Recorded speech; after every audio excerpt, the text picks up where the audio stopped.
They are pushing for against police brutality, better accountability, as well as good governance. Why is history repeating in Kenya? Immediately you cross that line of killing people and abducting people. They will remain on the streets until they see the changes that they clamor for come to pass. The only beautiful thing out of this is that now you have an informed, organized, and bold youth movement. And it's cells. It's not there's no leader, there's nothing. It's just cells, individual people taking steps and then mobilizing some people around them. So there's nothing new that needs to be done. People just need to do what they're paid to do, what they're elected to do. Nothing new needs to happen in all this. There's nothing, there's no magic way of doing things. The governments and the world all over, everybody follow the Constitution. That's the only cry, and that's the only thing people are asking for. Follow the Constitution, do things that you promised, and even if you don't do the things that you promised, at least the bare minimum is follow the Constitution, respect human rights, and don't kill us. Simple.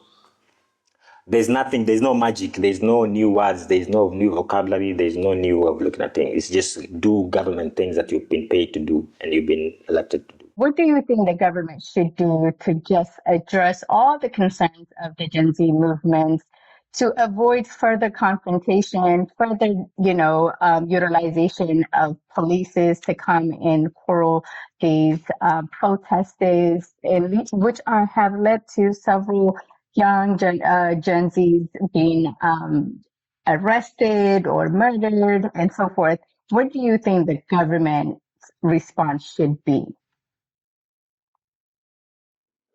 I can't speak for the government because they have already lost the plot. There's no salvaging this government. There's nothing that we can do. I don't think even it needs to be have a discussion because they were playing dumb all through. And there's nothing they can do. They already killed people. What do you do after killing people? Like if when the former prime minister said they wanted a dialogue, conclave, something, people actually refuse. Say, if you want a dialogue, talk to the dead young people who you killed. So immediately you cross that line of killing people and abducting people and muffling people's voice. There's nothing. It means you're not yet. Just recently today, there's a guy who's been released who's been vocal on all these things happening. So if that's the tactic you've chosen violence, you've chosen gaslighting, there's nothing to talk about. It's just to sit down and wait for the repercussion of your actions because it started and it's coming. So speaking of repercussion, what do you think would be the biggest obstacle for the Gen Z movement to bring about, sustainable changes in line with what they are looking for the government to do for them?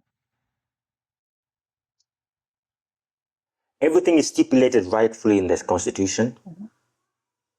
Every party knows. You have young people breaking down all this information to us. You have the government who are experts. They know what needs to be done through the Constitution.